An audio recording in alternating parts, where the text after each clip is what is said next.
नमस्कार विद्यार्थी मित्रों। समाजशास्त्र में प्रकरण 3 सामाजिक व्यवस्था और सामाजिक रचनातंत्र एमां अगाऊ आपणे सामाजिक व्यवस्थानी व्याख्या, सामाजिक व्यवस्थाना लक्षणों और सामाजिक व्यवस्थाना पासाओ विषे विगतवार समझ प्राप्त करी हती। हवे आजे आपणे सामाजिक रचनातंत्रनी व्याख्या, एना लक्षणों और सामाजिक रचनातंत्रनु AGIL नु जे मॉडेल छे एना विषे समझ प्राप्त करवानी छे। तो आपणे शरूआत करीए। सामाजिक रचनातंत्रनी व्याख्या। रचनातंत्रमां जे शब्द समायेलो छे ते छे रचना। रचना एटले पद्धतिसरनी गोठवणी। कोईपण भाग आम तेम अलग अलग छूटा पड़ेला होय तो तेने आपणे रचना कही शकता नथी। तो बे अथवा बेथी वधारे भागोनी व्यवस्थित गोठवणी थाय त्यारे आपणे रचना थई छे एम कहीए छीए। दाखला तरीके आपणे कोई भौतिक रचना करवी छे। चालो आपणे मकान बनाववुं छे तो तेना माटे ईंटो, रेती, कपची, सीमेंट, बारी बारણા वगैरेनी व्यवस्थित गोठवणी थाय त्यारे ज मकाननी रचना थाय छे। एवी ज रीते कोई शाळा के कॉलेजनी रचना करवी छे तो तेमां पण वर्गखंड, staff room, laboratory, library, office, प्रार्थना खंड वगैरेनी जो व्यवस्थित गोठवणी करवामां आवे तो रचना थई कहेवाय। तो अहीं आपणे रचनानो ख्याल मेळव्यो। हवे रचनानी जुदी जुदी व्याख्या जुदा जुदा समाजशास्त्रीओए आपेली छे। एमां सौ प्रथम रॉबर्ट मर्टन एमणे जे रचनानो अर्थ आप्यो छे एना विषे आपणे वात करीए। तो सामाजिक रचनातंत्र एटले दरज्जा, भूमिका अने धोरणोनो संकुल। जो विद्यार्थी मित्रों आ त्रणेय शब्दोनी तमे परिचित थई गया हशो। अगाऊ सामाजिक व्यवस्थामां आ त्रणेय शब्दों विषे मैं तमने समझ आपी दीधी हती। फरीथी एक वखत आपणे एनी वात करी लईए कि दरज्जो एटले व्यक्तिनुं स्थान, भूमिका एटले स्थान प्रमाणे बजाववामां आवती फरज अने धोरणो एटले दरज्जा प्रमाणे भूमिका भजवाय छे के नहीं ते नक्की करता नियमो। हवे बराबर तमने ख्याल आवी गयो ने। आम रॉबर्ट मर्टने शुं कह्युं छे कि दरज्जा, भूमिका अने धोरणोनो संकुल एटले सामाजिक रचनातंत्र। त्यारबाद बीजी संकल्पना विद्युत जोशी नामना समाजशास्त्रीए आपेली छे। एमणे कह्युं छे कि समाजमां व्यक्तिओ दरज्जो धरावे छे। आ दरज्जा परथी भूमिका भजवाय छे। आ भूमिका अमुक चोक्कस संबंधमां अने अमुक परिस्थितिमां भजवाय छे। आ रीते भूमिकाओ व्यवस्थित सामाजिक संबंधोनी गूंथणी तैयार करे छे जेने सामाजिक रचना कहेवाय। तो हवे आपणे एनी समझ प्राप्त करीए कि समाजमां व्यक्तिओ अलग अलग दरज्जो धरावे छे। आ दरज्जा परथी भूमिका भजवाय छे। जेवो जेनो दरज्जो तेवी तेनी भूमिका। आ भूमिका क्यारे भजवाय छे तो अमुक चोक्कस संबंधो अने चोक्कस परिस्थितिमां भजवाय छे। अने आ रीते भूमिकाओ ज्यारे व्यवस्थित भजवाय त्यारे सामाजिक संबंधोनी गूंथणी तैयार थाय छे जेने आपणे सामाजिक रचना कहीए छीए। तो आ हती विद्युत जोशीए आपेली व्याख्या। तो तमने अहीं आ बंने व्याख्याओ समजाई गई हशे। केटलीक वखत टूंका प्रश्नोमां आ व्याख्या पूछाती होय छे कि सामाजिक रचनातंत्रनो अर्थ आपो। तो आ बंने व्याख्यामांथी तमारे योग्य व्याख्या लखवानी रहेशे। ए पछी आपणे आगळ वात करीए सामाजिक रचनातंत्रना लक्षणों। तो सामाजिक रचनातंत्रना 3 लक्षणों छे। पहलुं छे सामाजिक दरज्जानो समूह, बीजुं छे सामाजिक भूमिकाओनो समूह અને ત્રીજું છે સામાજિક ધોરણો. તો સૌપ્રથમ આપણે પહેલા લક્ષણ વિશે વાત કરીશું. સામાજિક દરજ્જાનો સમૂહ. દરજ્જાનો સમૂહ એ સામાજિક રચનાતંત્રનું પ્રથમ અને આવશ્યક લક્ષણ છે. જે સમયે જે સ્થાન પર હોઈએ તે તેનો દરજ્જો. જેમ કે હું શાળામાં છું તો મારો દરજ્જો શિક્ષક તરીકેનો છે. હું શાળામાંથી ઘરે જાઉં તો મારો દરજ્જો બદલાય છે. ત્યાં મારો દરજ્જો એક પત્ની તરીકેનો અને એક માતા તરીકેનો થાય છે. તેવી જ રીતે તમે શાળામાં પીરિયડ ભરી રહ્યા હો તો તમારો દરજ્જો વિદ્યાર્થી તરીકેનો છે અને જ્યારે તમે શાળામાંથી ઘરે જાઓ ત્યારે તમારો દરજ્જો પણ બદલાય છે. તો કોઈ પણ રચનાતંત્ર એ વિવિધ દરજ્જાઓથી અસ્તિત્વમાં આવે છે. સમૂહ કે સંસ્થાની જરૂરિયાતો પૂર્ણ કરવા માટે આવા વિવિધ દરજ્જાઓનું હોવું પણ જરૂરી છે. જુદા જુદા દરજ્જાઓના શ્રમ વિભાજન દ્વારા જ સમૂહ કે સંસ્થાનું ધ્યેય પ્રાપ્ત કરી શકાય છે.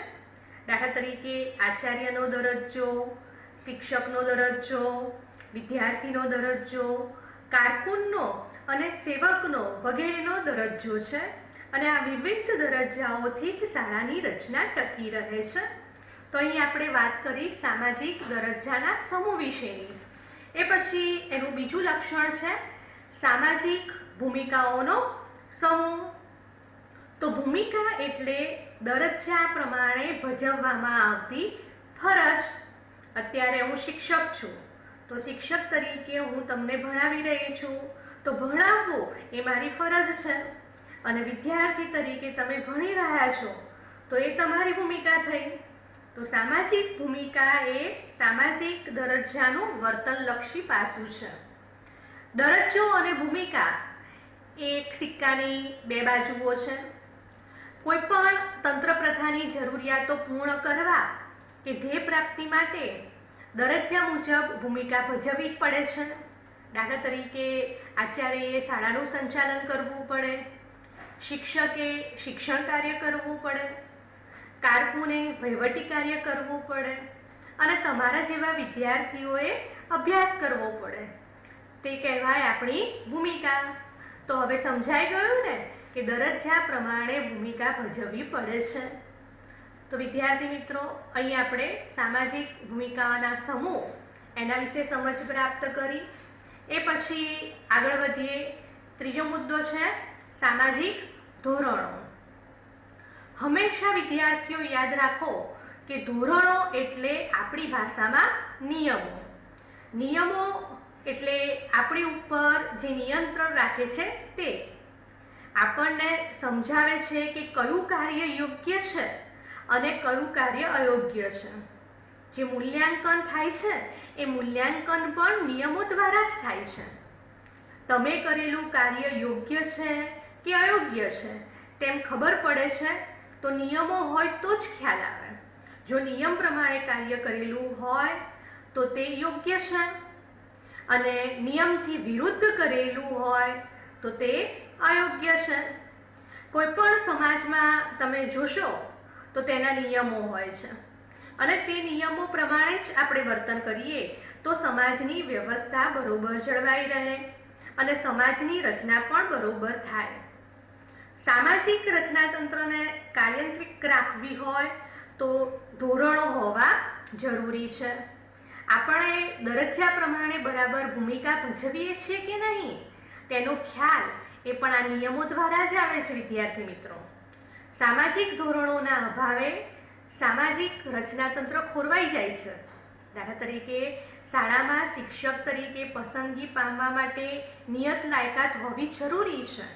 એવી જ રીતે શાળામાં પ્રવેશ મેળવવા માટે, પરીક્ષા વખતે અને અભ્યાસક્રમને લગતા પણ ધોરણો જો ન હોય તો શિક્ષણના ધ્યેયને પૂર્ણ કરવામાં અવરોધ ઊભો થાય છે. એટલે કે જો દરેક સંસ્થાના નિયમો પ્રમાણે દરેક વ્યક્તિ વર્તન કરે તો સમાજની રચના બરોબર જળવાઈ રહે છે અને રચના બરોબર જળવાય તો કાર્ય બરોબર થાય અને કાર્ય બરોબર થાય તો જ સમાજમાં વ્યવસ્થા જળવાય અને સમાજ ટકી રહે. તો અહીં આપણે વાત કરી લક્ષણોની.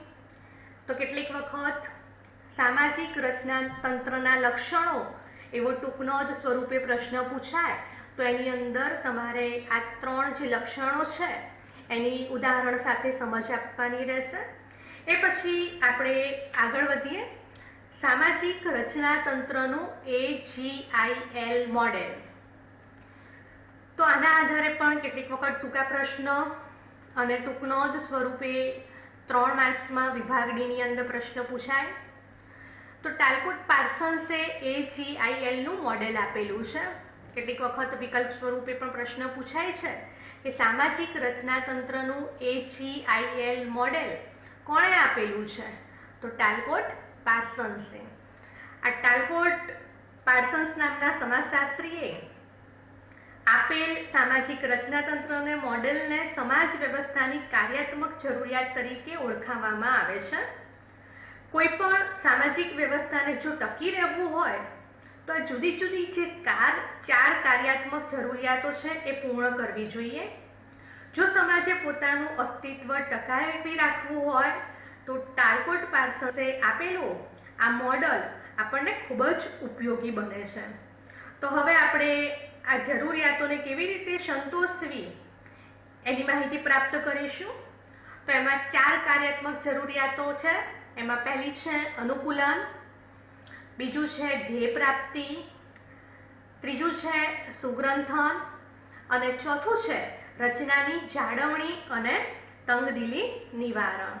તો સૌપ્રથમ આપણે પહેલો મુદ્દો અનુકૂલન એના વિશે વાત કરીએ કે કોઈ પણ પરિસ્થિતિ સાથે અનુકૂળ સાધવું. આપણી ભાષામાં યાદ રાખવું હોય તો અનુકૂલન એટલે અનુકૂળ થવું. સમાજમાં તમારે તમારું અસ્તિત્વ ટકાવી રાખવું હોય તો સમાજમાં આવેલી પરિસ્થિતિને અનુકૂળ થવું પડે. તમારી ભૌતિક જરૂરિયાતો પૂરી કરવા માટે કે કોઈ પણ પ્રકારની જરૂરિયાતો પૂરી કરવા માટે સમાજની પરિસ્થિતિ પ્રમાણે આપણે અનુકૂળ થવું પડે.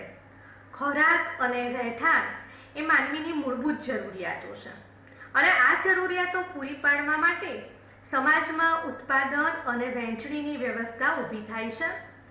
દરેક જરૂરિયાતો માટે આપણે પરિસ્થિતિ ઉપર આધાર રાખવો પડે છે અને સમાજમાં આપણી જરૂરિયાત પૂરી કરવા માટે સમાજમાં પરિસ્થિતિ સાથે અનુકૂલન સાધવું પડે.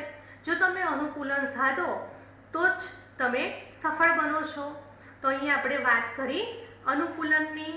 એ પછી બીજો મુદ્દો છે ધ્યેય પ્રાપ્તિ. તો આ ધ્યેય પ્રાપ્તિ શું છે? તો પ્રત્યેક તંત્રને ટકી રહેવું હોય તો કોઈને કોઈ ચોક્કસ ધ્યેયો નક્કી કરવા પડે. તે ધ્યેય સુધી પહોંચવા માટે આયોજન કરવું પડે, મહેનત કરવી પડે. જો ધ્યેય જ નક્કી ન કર્યો હોય અને તમે આડી અવડી મહેનત કરો તો એનો કોઈ અર્થ નથી. એટલે ધ્યેય નક્કી કરો. ધ્યેય નક્કી થઈ ગયા પછી યોગ્ય દિશામાં કાર્ય થાય તો જ સમાજ પોતાનું અસ્તિત્વ ટકાવી શકે છે. ધ્યેય વગર કોઈ પણ કાર્ય સફળ થતું નથી. મારું ધ્યેય તમને ભણાવવાનું છે તો હું તે કાર્ય કરી રહી છું. દરેક નક્કી કરેલા ધ્યેયોને પ્રાપ્ત કરવા માટે પ્રયત્ન કરે તો સામાજિક તંત્રમાં નિર્ણય લેનારી સંસ્થા એટલે કે રાજ્ય વ્યવસ્થા ધ્યેય નક્કી કરવાના કાર્યમાં રાજ્ય સંસ્થા એ અગત્યનો ફાળો આપતી હોય છે. આના આધારે પણ કેટલીક વખત ટૂંકો પ્રશ્ન પૂછાય છે કે ધ્યેય નક્કી કરવામાં મહત્વનો ફાળો આપતી સંસ્થા કઈ છે? તો રાજ્ય સંસ્થા છે. અનુકૂલનની સમસ્યા જેટલે અંશે હલ થઈ શકે તેટલે અંશે ધ્યેય પ્રાપ્તિ સરળ બની શકે છે. તો ધ્યેય પ્રાપ્તિ એ ખૂબ જ મહત્વની બાબત છે. જો તમે ધ્યેય નક્કી કરો તો જ એ કાર્યને સફળ કરી શકો છો. એ પછી આગળ વધીએ. ત્રીજો મુદ્દો છે સુગ્રંથન. કોઈ પણ સમાજે પોતાનું અસ્તિત્વ જાળવી રાખવું હોય તો તેણે પોતાના આંતરિક ભાગો વચ્ચેનું સંકલન અને નિયંત્રણ સુરક્ષિત કરી લેવું જોઈએ. શરીર હોય કે સમાજ હોય, જે આંતરિક ભાગો વચ્ચે જો સંકલન જ ન હોય, એકતા ન હોય, અંદરો અંદર ઝઘડા ચાલતા હોય તો કોઈ પણ સમાજ ધ્યેય સુધી પહોંચી શકતો નથી. તો શું કરવું પડે? તો ધ્યેય સુધી પહોંચવા માટે આંતરિક ભાગો વચ્ચે સુગ્રંથન હોવું જરૂરી છે.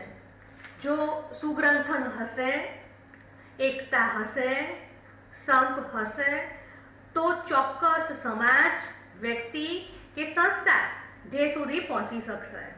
સામાજિક વ્યવસ્થામાં આ કાનૂની સંસ્થાઓ અને અદાલતો સામાજિક ધોરણોના અમલ દ્વારા આ જરૂરિયાત સંતોષે છે.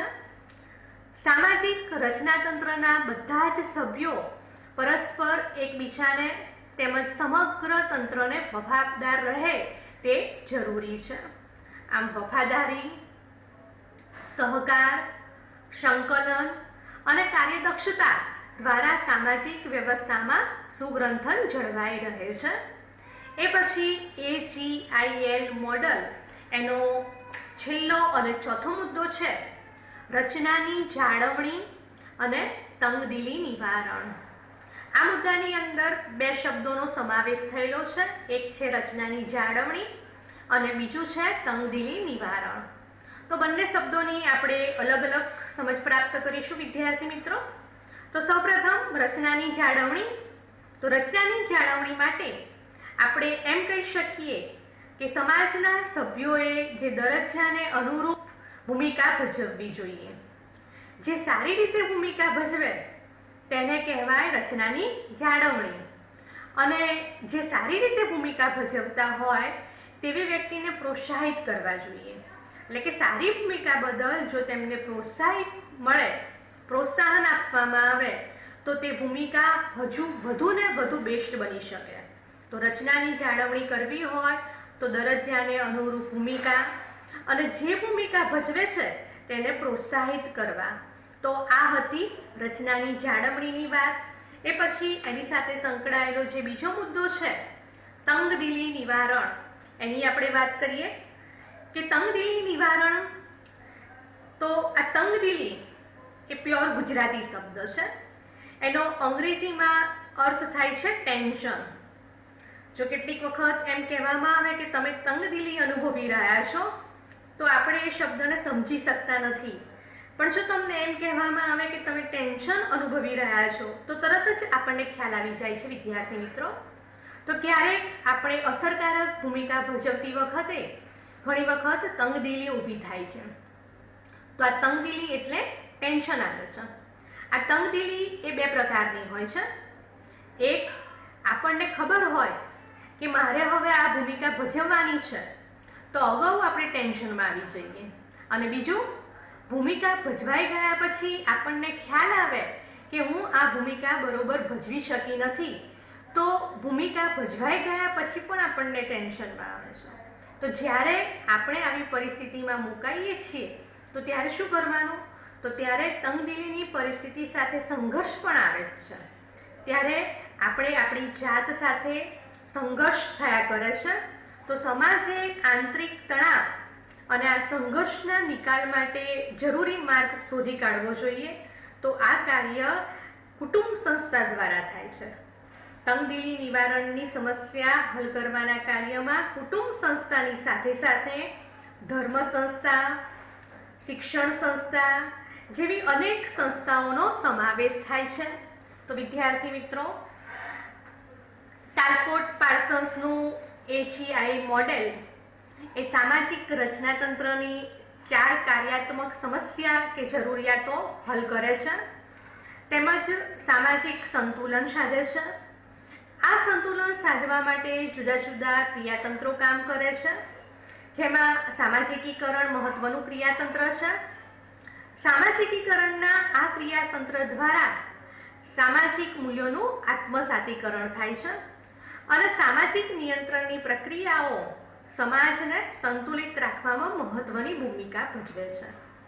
તો આ પ્રકરણમાં આપણે સામાજિક વ્યવસ્થા અને સામાજિક રચનાતંત્ર વિશે સમજૂતી મેળવી. આ માટે સમાજશાસ્ત્રીઓએ અને માનવશાસ્ત્રીઓએ આપેલી જે વ્યાખ્યા હતી એને આપણે સમજ્યા અને સામાજિક વ્યવસ્થાના લક્ષણો અને પાસાઓ વિશે પણ આપણે જાણકારી પ્રાપ્ત કરી અને એની સાથે સાથે સામાજિક રચનાતંત્રની વ્યવસ્થિત સમજ પણ તમને પ્રાપ્ત થઈ હશે. તો કેટલીક વખત સામાજિક રચનાતંત્રનું HEIL મોડેલ એ વિભાગ ડીની અંદર 3 ગુણમાં પૂછાય છે. તો વિદ્યાર્થી મિત્રો, આ સાથે આપણું આ પ્રકરણ પૂર્ણ થાય છે. તો તમારે સારી રીતે આની તૈયારી કરવાની રહેશે.